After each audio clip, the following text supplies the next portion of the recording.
Победа появилась в моем сознании в первый же день, 14 августа. У меня был день рождения. И чтобы меня, наверное, как-то подбодрить, мой отец, этой плохой новостью, мой отец сказал: «Аста, этим днем грузины подписали себе полный провал.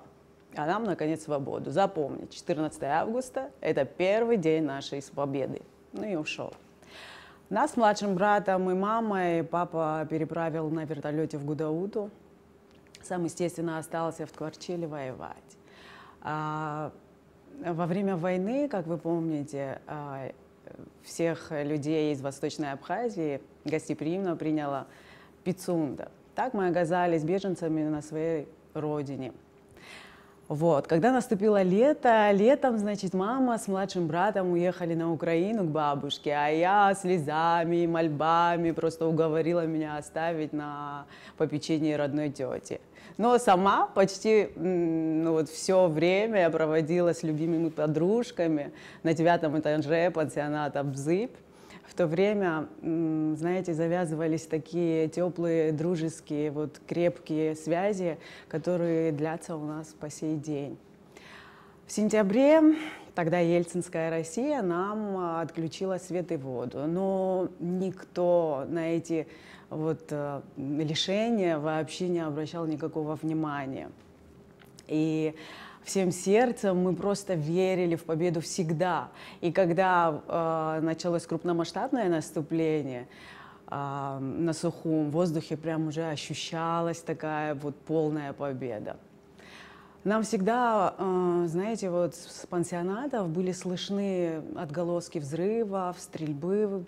Мы были привыкшие к этим звукам. Но вечером 27 сентября началась такая неописуемая стрельба в воздухе, просто со всего оружия, какое было в городе, в воздух, и вся набережная просто осветилась этими трассирующими пулями.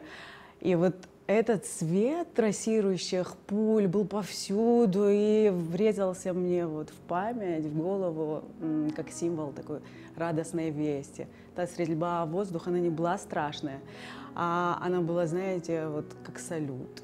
И все молекулы просто атмосферы моментально наполнились радостью и радостью, радостной вестью.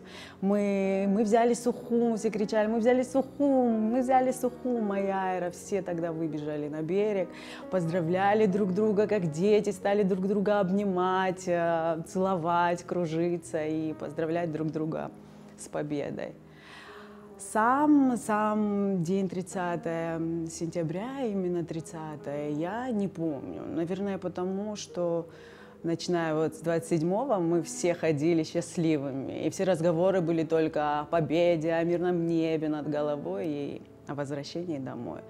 Это было время такой всеобщей радости, ликования, любви к ближнему. Тогда еще, по сути, знаете, своим детским умом я не до конца осознавала, как же страшна была война на самом деле и какой трагической ценой она нам досталась. Только спустя годы, когда я стала мамой, я полностью осознала, что значат эти божественные слова: «Пусть всегда будет мирное небо над головой». И от лица своих мальчиков, от своих детей я хочу поблагодарить всех ветеранов, всех добровольцев, которые подарили нам это мирное небо. И от всей души поздравить всех жителей Абхазии с праздником Победы. Вы знаете, мы одарены раем, и надо ценить просто каждое мгновение жизни под этим красивым небом, мирным. Любить друг друга, не обращать внимания на эти мелочи жизни. Нас очень мало, и мы все одной крови.